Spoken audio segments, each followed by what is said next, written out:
We are tonight's entertainment. You can't handle the truth. The fire rises. Pizza time. You're a wizard, Harry. So it begins. You know how much I sacrificed? You think that's air you're breathing? Groovy. I don't have friends. I got family. We are Sex People! 1, 2,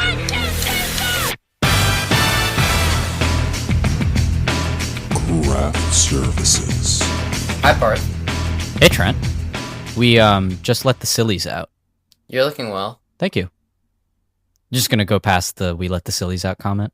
We did. We made a bunch of funny Like pre-show that. jitters noises like you do before a Broadway performance where you're like Susie sang where you do a That's what they say. Yeah. thing. Yeah, I'm sure they do a better job of saying alliterations. But we have a film podcast. Hi. That we do. And Trent, may I say how wonderful it is to have you for an intro? Thank you. I mean, you get me for every intro. I don't know why you seem surprised. Not for the Wonka intros. Oh, God forbid. I'm just saying because I've recorded a few intros without you now. And how fitting, given that that our history around the Wonka interview and the fact that you didn't invite me, just for fun. Well, I did not invite you. You were invited the whole time. But it's really awkward having to do an intro by yourself. I'm reminded of the fact that you did an entire Muppets ranking video or episode all by yourself. Yeah, I think about the fact that happens sometimes, and I don't envy anyone who has ever listened to it. Yeah. Let's just say, for a couple reasons, I wasn't in the best place when recording the Muppet solo pod, and the results are as follows. Really? Yeah. Anyways, Trent, what have you been eating? I figured you'd ask me this question. So nothing yet today. No. So cheat code last night I made. It was scarce, and I stole some of my roommate. I stole 2 of my roommate's eggs, no. And then I made an egg and cheese on some bread, and then there was no ketchup, which was brutal, and then there was no pepper, which was brutal, and so I just put some spices on there. But it was late at night, and I was desperate. So that seems like it should have done the trick for a late night snack. It did the trick for a late night snack. Thank you, Parth. And you? Trent, like you, I have not technically eaten anything this morning, but I have my dad and I every weekend. My dad makes chai for himself and the family, and I'll have a glass. What a treat! That sounds right, delectable. Well, it's a Marathe family thing. That's it's Saturday and Sunday. My dad will make some tea, and then we'll chat for an hour or something like that. Which is kind of fun. Yeah. And I feel when I was in high school, for a while, I was I don't want to fucking do that shit. And now that I'm 22, I'm no, this is nice. Yeah, you know what I mean? It's they're playing the Barbie dance sequence, and that's what Saturday, Sunday morning chai looks like with you now.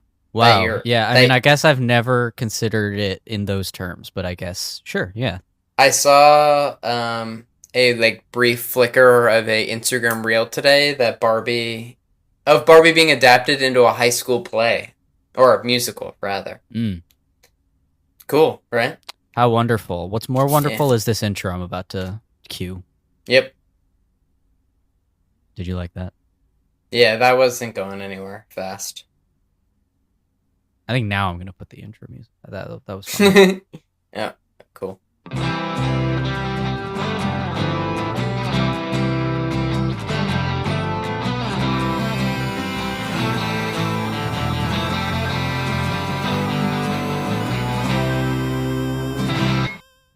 Welcome back to Craft Services, where we talk about the movies. Each week we talk about a film and hopefully have a crew member of that film to talk with us about their experience working on the picture. This week, Trent, who are we talking with? This week, we are talking with the composer, Richard Reed Parry, who I believe, Parth, remind me, what? didn't... Oh, of The Iron Claw and such other films as The Nest and Eileen. And remind me, Parth, didn't we have a delightful little chat? We did have a delightful little chat. It had been a while, I feel like, since you and I had done an interview. Had to knock the old rust off. Yeah, seriously.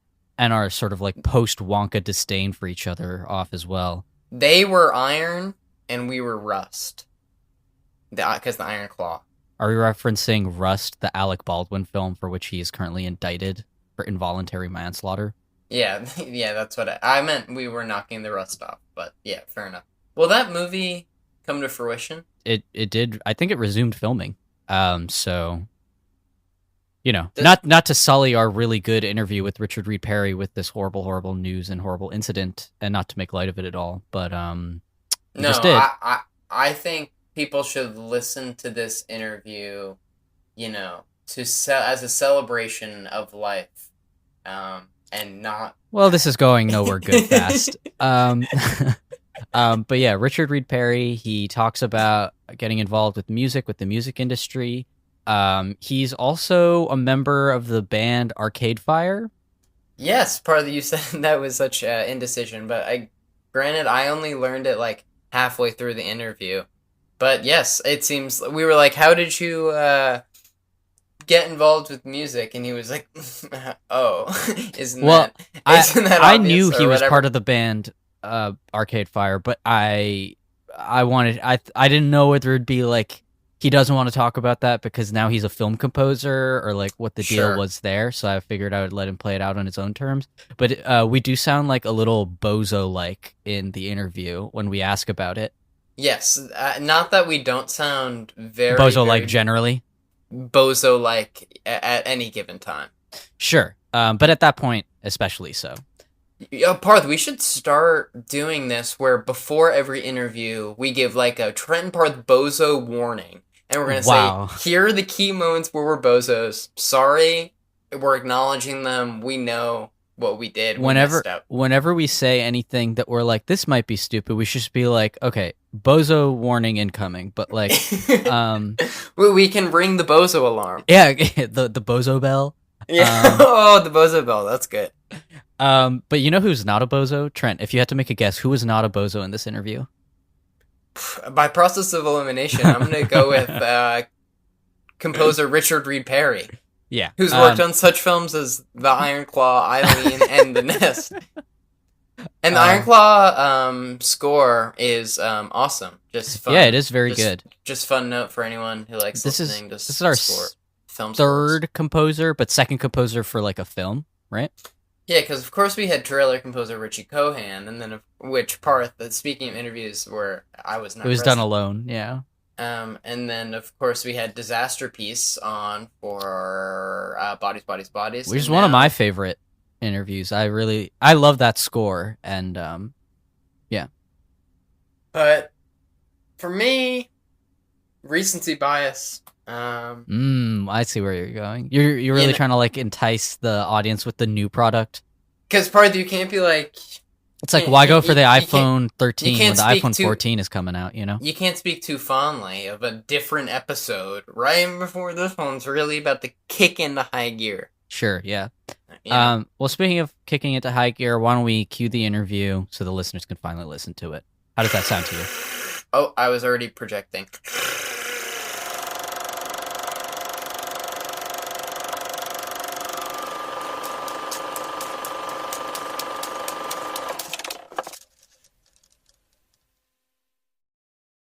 Hello, everybody, and welcome to our interview with Richard Reed Parry. He's worked on such films as The Nest, Eileen, and our film for today, Sean Durkin's The Iron Claw.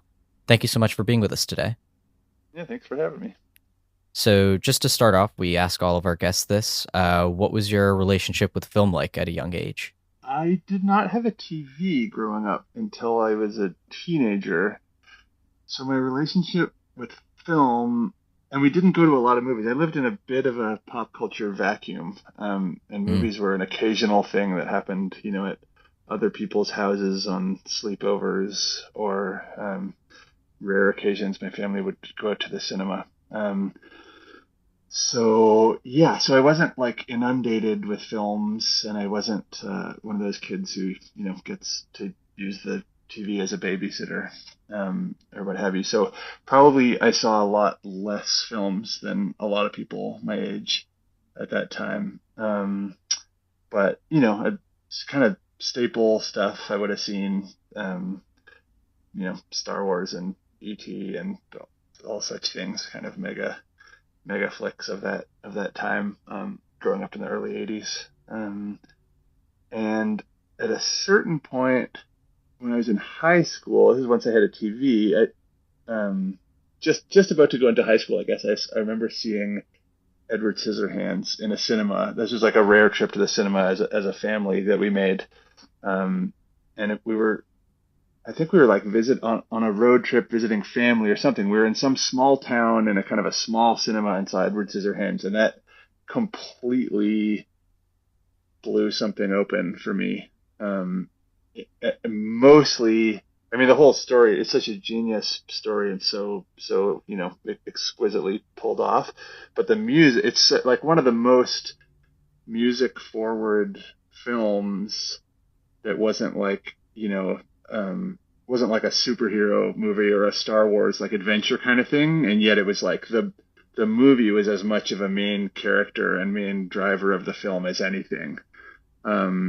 And that made a huge impression on me and really stuck with me. And when CDs came out, that was one of the first CDs that I remember buying as a teenager. And I remember coming home one day and listening to that, and just it kind of like that soundtrack and that film kind of haunted my young romantic teenage dreams. And I remember coming home one day and listening to it, and just reducing me to tears.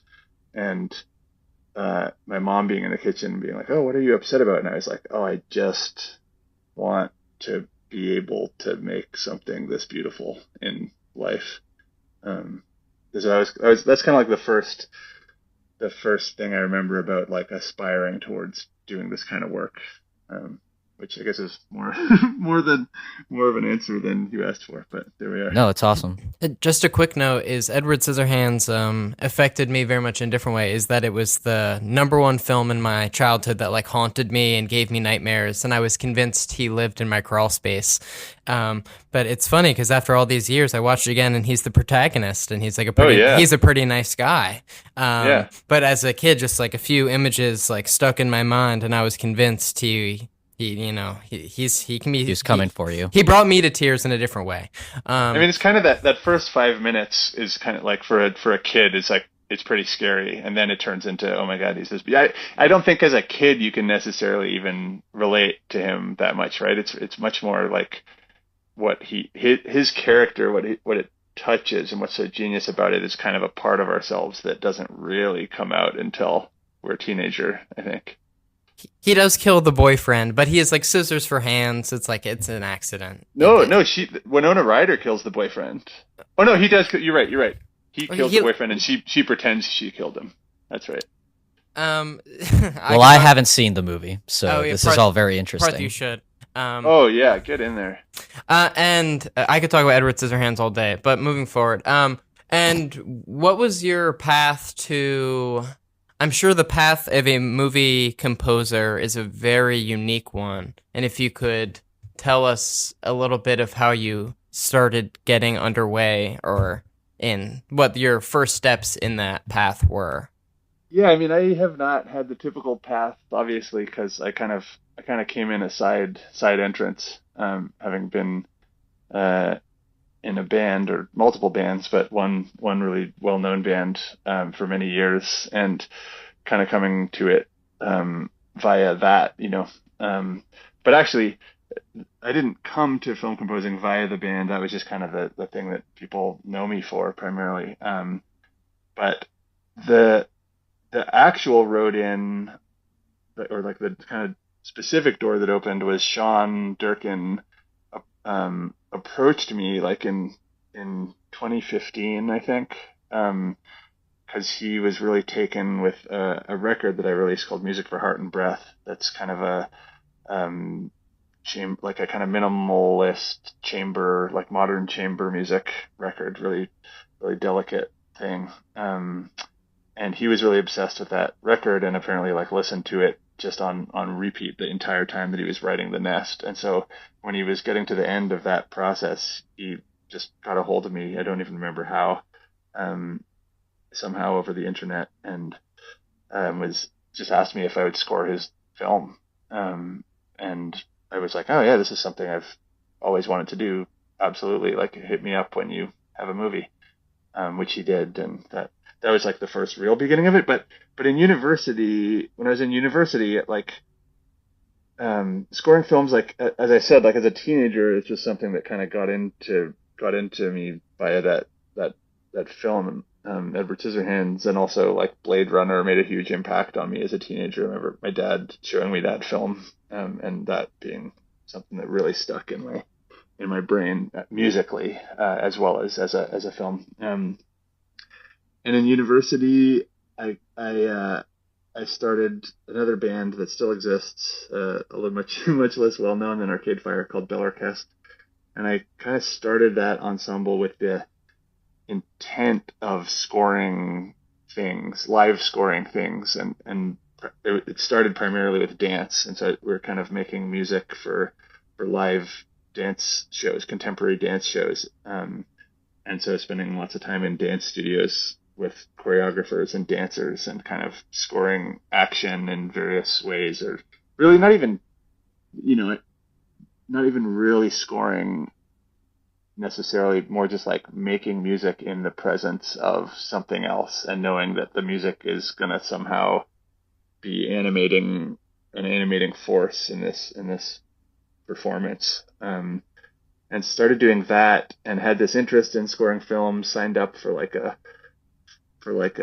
soundtracking animated films course that actually ended up being a terrible course, but it kind of just put me in a studio and let me, follow my own nose, and left me to my own devices to try and score something, a little animated short.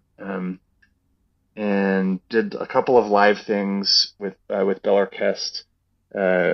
We would do things where you could, in Canada, we have this thing called the National Film Board, that you may or may not know about. That's just like this amazing library of films and filmmakers that have been sort of government funded for decades. And you can basically always borrow those films for free. And when I was in university, you could order whatever of those films you want, and they were actual films, like they'd arrive as like 16mm films. And you could order them like through the library system, and they would just show up for you to borrow and screen. And we did a couple events where we got those films, muted the soundtracks, and then performed live with those films playing in a cinema, and just did a handful of live performances like that, as kind of an experimental thing. And there's a lot of that kind of thing happening in Montreal at the time. You like a kind of a pretty active improv experimental music scene, and so I was involved in at nights here and there where you'd be live scoring a film and this kind of thing. And at a certain point, a guy that I knew who was making a film for the National Film Board asked me to make some music for it, which I did on my own and with him. And that was just kind of, it wasn't like scoring to picture most. Well, I guess it actually was, now that I think about it. It was more just like, can you make me a piece of music for this scene and for this scene and for this scene? This is what's happening in them. But I didn't have the scenes in front of me until the very end. And that was kind of my first official gig, where he was like, I've got $500 for you. Like, can you make me, I forget how many pieces of music it was, but a handful of pieces of music. And I was like super stoked about that. That felt like the most legitimate piece of work that I'd ever done. And it was kind of like, felt like I was on the path to something that I wanted to be on the path towards. And then, yeah, flash forward to 2015, and I'm in a famous rock band, and I've made a solo record, and Sean Durkin approaches me, and that was like my first actual, this is a legit feature film, and going to have a real release and all of it. Cool. So, I guess moving forward to like the Iron Claw specifically, did you have any knowledge of the Von Erichs prior to being approached to work on the movie?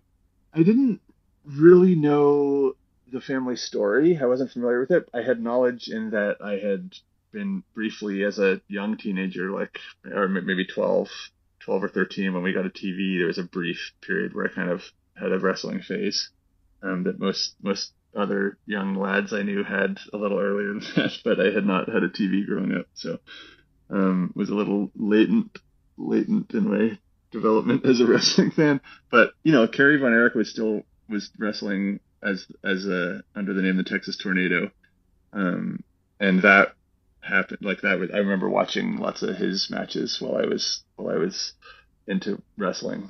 So that was my kind of, and I was really into WWF. I would watch it every week on Saturdays for a while.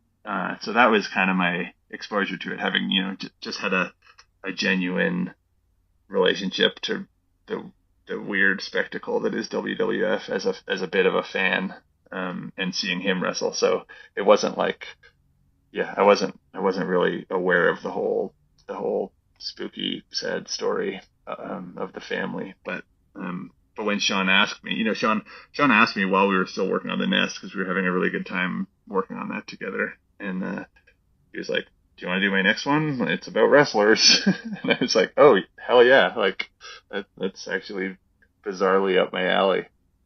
Are you asked to start composing things like before there's a cut to look at for reference? I wasn't specifically asked to, but on the Iron Claw, but I had read the script way in advance of them going into production, and I did start working on it way in advance of them shooting. I just started banging out ideas, and I kind of had this intuition about that there needed to be a song that was sort of part of the score. And my idea about what role that would play was fairly close to what it ended up being, in part. Like Sean had obviously had his own vision, and but I kind of thought there could be a song. You have all these young lads. There could be a song that's kind of like plays a role of being a little bit of an interior emotional monologue for one of them. So like maybe one of them's walking around, and in my head it was like it would be Kevin, who's the oldest brother. It's Zac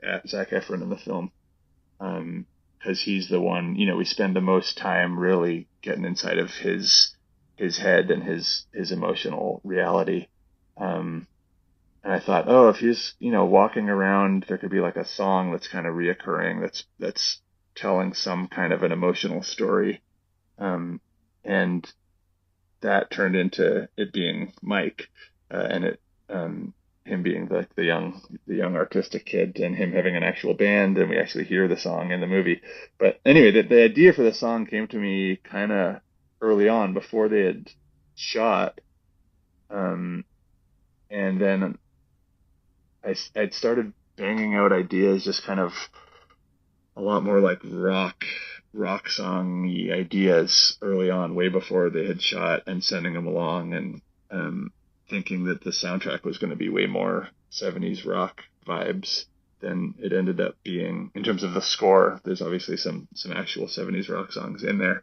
And I thought, oh, it'd be cool to write a song that fits in with the songs. I knew that Don't Fear the Reaper was going to be in the soundtrack, and I knew that Tom Sawyer was going to be in the soundtrack, the Rush song, because it was their actual walk-on music, Von Erich brothers, when they were wrestling. And so that was like a clear framework to work within. It was like, oh, there are going to be these songs.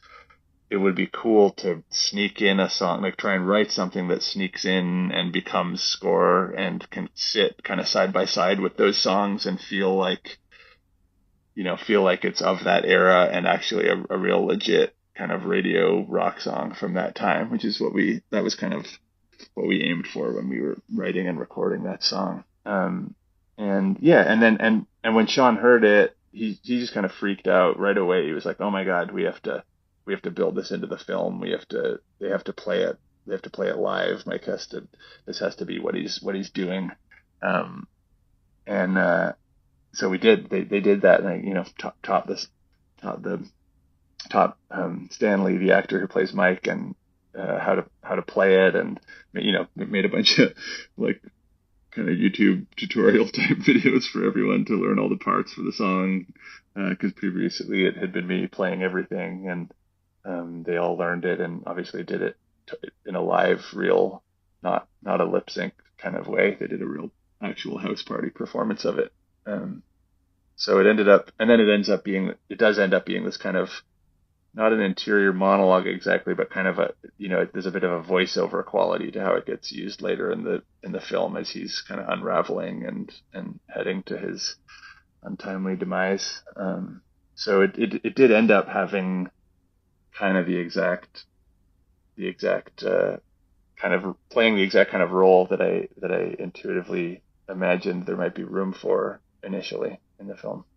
So when it comes to the actual like score elements, you're talking a little bit about having them lead into the songs that are like going to be pre-put into the movie. Can you talk about sort of how you compose those, what instruments you're using, like sort of take us through that process of actually like making that music for the movie? Yeah, as I say, it started with thinking it was going to be real rocky. Rock-ish, not rocky. Ironically, it is a little bit rocky related. But Sean didn't give me any. Sean blessedly doesn't use much of anything in the way of like temp music when he's editing and building up the thing. He likes to leave it be a real blank slate and likes to give me or whatever composer he'd be working with more of a carte blanche to delve into the kind of unconscious and the kind of blank slate of the thing and see what you can find, rather than have it all be predetermined by pre-existing idioms or whatever. So yeah, he just let me kind of explore, and then as he would have ideas, he would sort of feed them to me. And so the first thing that he said early on was just like big drums. And so I started, and then he had this playlist of music he'd been listening to while he was writing it, which was all this kind of 70s rock tunes. And so I was like, okay, we're doing a rock soundtrack. This is going to be fun. And started writing all these kind of vaguely classic rock type of pieces of music. And I was just kind of banging those out, sometimes on my own, just playing drums and guitar and knocking out loads of ideas. And sometimes with my studio mate, who is Pietro Amato, who produced and mixed the whole score, and actually kind of co-writes some of the music with me. And so we would also, just the two of us, we would just kind of jam out together and bang out loads of ideas. And I thought from the start, like, okay, big drums is the directive, the very, very minimalist directive so far. I think that French horn, actually, which is what Pietro plays, would actually be a great side, a great second instrument. Like if we go kind of heavy guitars and heavy drums and then big horns, that actually, you're already kind of in the arena. You're already like in the ring with this kind of,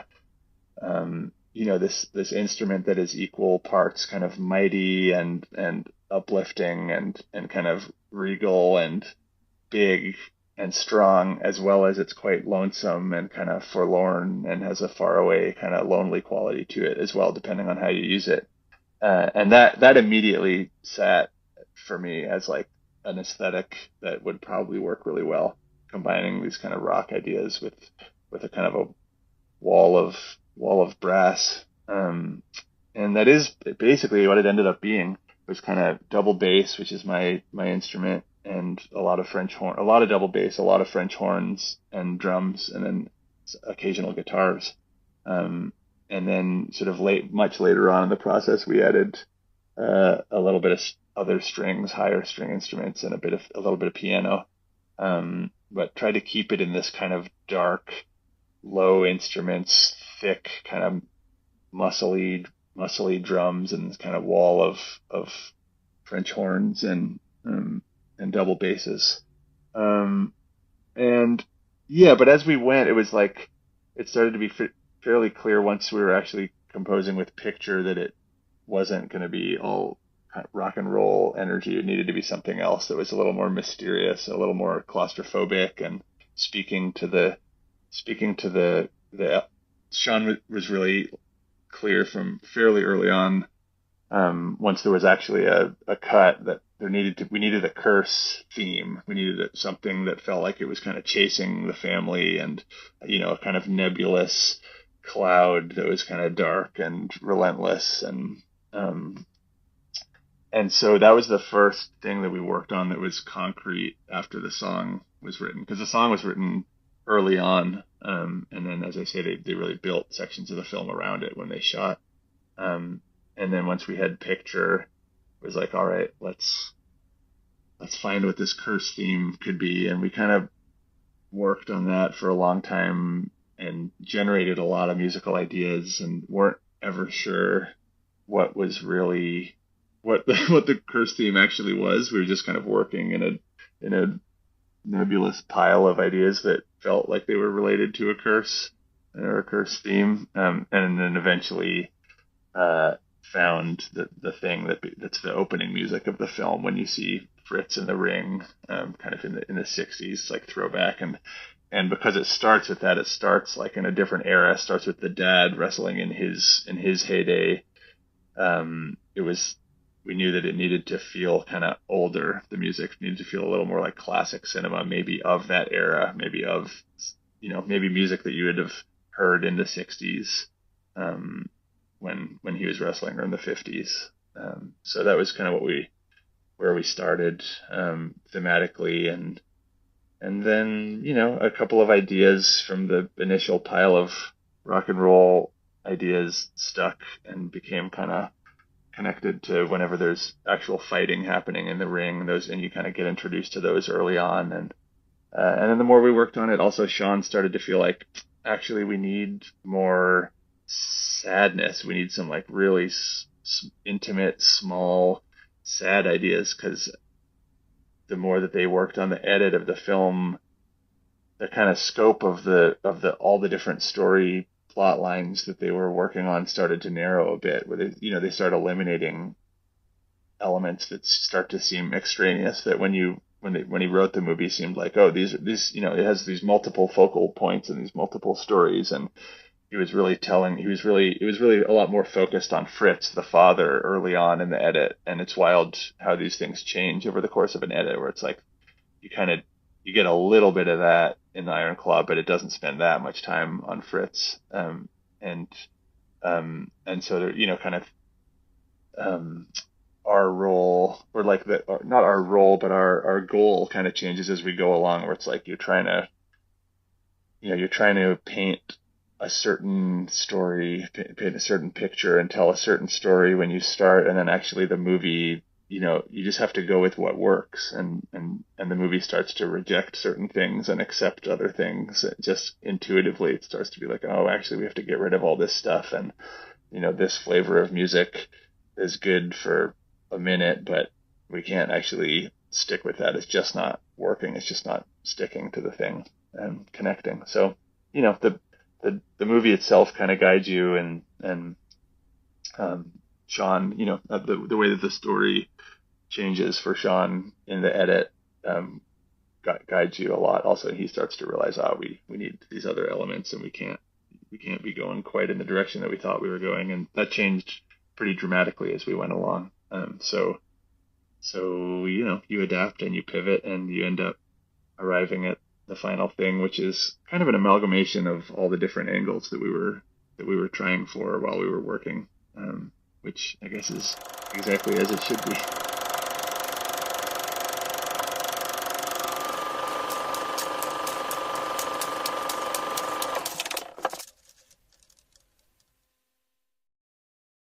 Parth, that interview that was just part one, I believe, right? It was, yes. Well, So- I went into this thinking maybe this would be a single part interview, and then we managed to. It's like a 50-minute long interview or something like that.